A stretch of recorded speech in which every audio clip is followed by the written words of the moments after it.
The number one question I'm always asked is, should I run Etsy ads? And today I'm gonna walk you through why I invested over $14,000 last year on Etsy ads and why you may or may not want to do Etsy ads.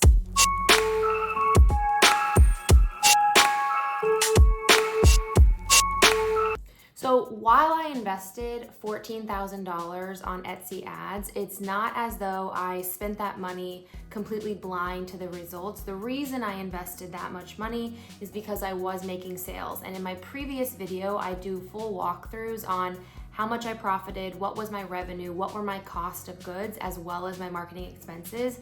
In 2023, I made over $150,000 of revenue. So when you compare a $14,000 Etsy ad spend to that, that's over a 10x return on my investment through those ads. So that was a very valuable and profitable vehicle for me to utilize to get traffic. And today I'll start by walking through what Etsy ads are, what is the exact breakdown of where they show, what do they look like, and why you might want to invest in Etsy ads. So to break down the what of Etsy ads, Etsy ads is an option in your account where you can promote specific items. And what does promote mean? That means you pay Etsy to run your ads for additional visibility across the platform. When you're setting up your listing, you have options to fill out your headline, your description, your additional photos. You have placements in there for search terms. These search terms that you add to your listing help fuel your Etsy ads because it basically tells Etsy, when running an Etsy ads campaign, I want to show up for these types of people. So it gives Etsy a better idea of who are the potential folks that might be wanting to purchase your product. A lot of folks will ask, how do you pay for Etsy ads? The way you essentially set this up is you will give Etsy a budget and you will say, I want to spend $5 a day across these listings. You can choose if you want to go with all of your listings or exclude certain types of listings. That's pretty much it. Etsy doesn't give you a lot of visibility to try to add additional context. It's here's your budget, here are your listings. You can choose one criteria that says like what are the goals of this campaign, whether it's boosting your visibility, trying to compete against other shops, trying to boost sales in the short term, but that's pretty much it. So once you set that up, Etsy utilizes all the back-end data of your listings to try to find people that want to buy your listings. If your listing just shows up on Etsy, but nobody clicks on that listing, you do not get charged for that listing appearing. People just seeing your ads is not a chargeable action. The moment you get charged is when somebody actually clicks on your ad.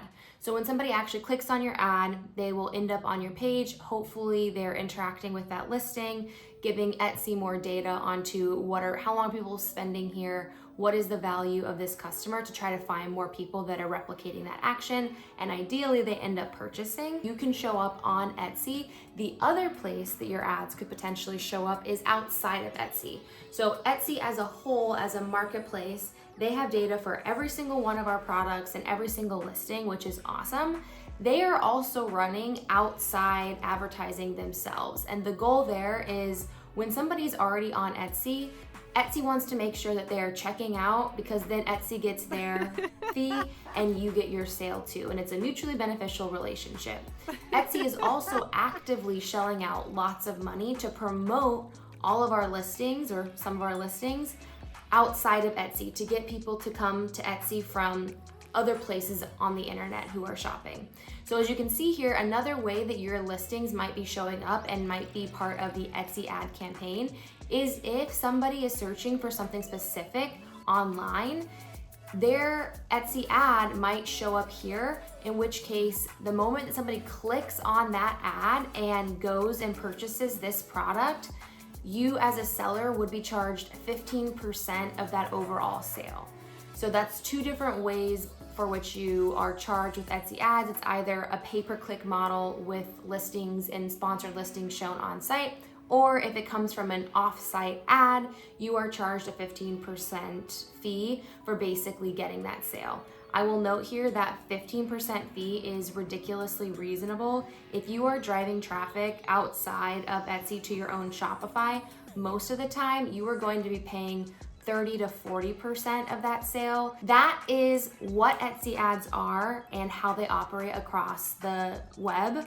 The next piece I want to talk about is, would I recommend you run Etsy ads? So while I don't recommend everybody immediately start spending $1,000 a month on Etsy ads, what I would recommend you do is exactly what I did and start small. When I first started, I only had 10 to 15 listings. So when I was investing $5 to $10 a day on ads, that was enough for each one of my listings to get quite a bit of visibility. So I would recommend choosing 5 to 10, 10 to 20 of your products and putting a $10 a day budget on those listings, letting them run for 2 weeks and seeing what the data shows. If you can go and you can see, hey, I got 10 clicks to each one of these products and none of those clicks actually turned into a purchase, and you're not seeing good hearts and you're not seeing a bunch of these other traction that might be alluding to the fact that you're getting more success, I would then recommend pausing that ad or pausing that product from the campaign and then just trying to test additional ones. You're gonna see in there which ones are driving return on your investment. Etsy does a really great job of showing like, hey, this is how many clicks you got, this is how many sales you got, this is your return on ad spend. And I would continue to just fuel what's working and start making tests and tweaks to the things that potentially aren't working. One of the other things that goes into your performance is going to be your listing strength. If you are seeing that this one image is performing super well and you're seeing a much higher click-through rate and a much higher conversion rate to checkout, I would then start rolling out that same strategy to some of my other listings. So by starting small with like a 5 to 10 to 20 listing test, you can kind of aggregate that data more quickly and then expand those learnings onto your other listings. If this was helpful, please like and subscribe. I'll be posting more short and snappy content that just walks through how you might be able to find more success with your Etsy shop.